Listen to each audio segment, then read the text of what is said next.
Floodwaters in southwestern Montana are starting to go down, but there's a lot of destruction left behind. Just take a look at some of these roads washed out completely. The National Park Service says the northern portion of Yellowstone will likely remain closed for what they're calling a substantial length of time. And that's where Fox Weather's Max Gordon joins us to show us from the ground where that flooding stands this morning. Max, what do you see so far? Hey, good morning from Livingston, Montana. Right now we're standing along the banks of the Yellowstone River. This is the longest free-flowing river in the United States. It's a jewel of the region, very popular with fly fishermen, but over the past couple of days, it's been turned into a raging torrent. Essentially, what happened was that there was very heavy rainfall in the mountains near here, around 5 inches of rain in some places, and that melted the late spring snowpack.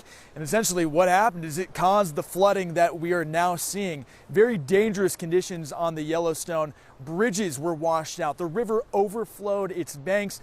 In one case, a house even floated away. The Montana Army National Guard says they had to rescue 87 people from the floodwaters. Just extremely dangerous situations here because of all this flooding.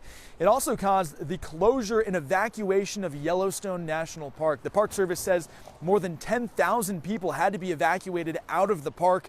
Now all tourists are out except for one group of hikers that still remain in the backcountry of Yellowstone. All entrances to the park are now closed, and the Park Service is assessing the damage, trying to see what needs to be fixed before they can open up the park to visitors once again.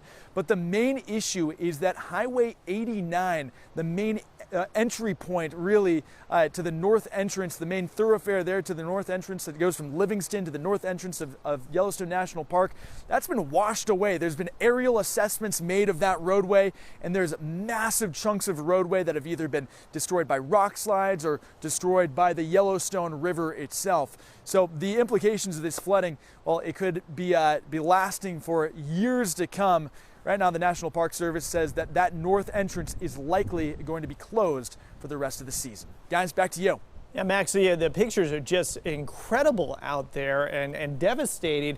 I know a little bit later on this week, the temperatures are expected to warm up. Are they worried about more flooding or the possibility of more flooding as that snow melts some more here with those warmer temps?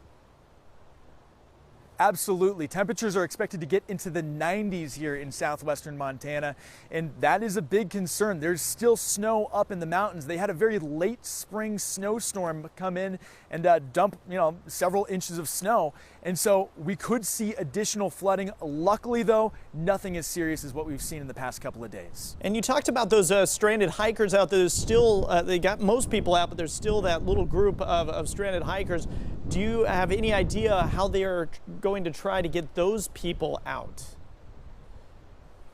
Yeah, I assume that there's search and rescue operations underway. No immediate concern for their safety. They're just trying to locate everybody in the park and get them out.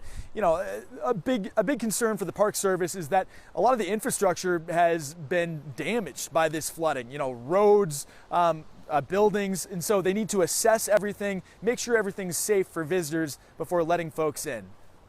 Max Gordon near Yellowstone National Park with Fox Weather. Thank you so much, Max. And for more on this story and so much more, download the Fox Weather app or stream Fox Weather on your favorite connected TV device.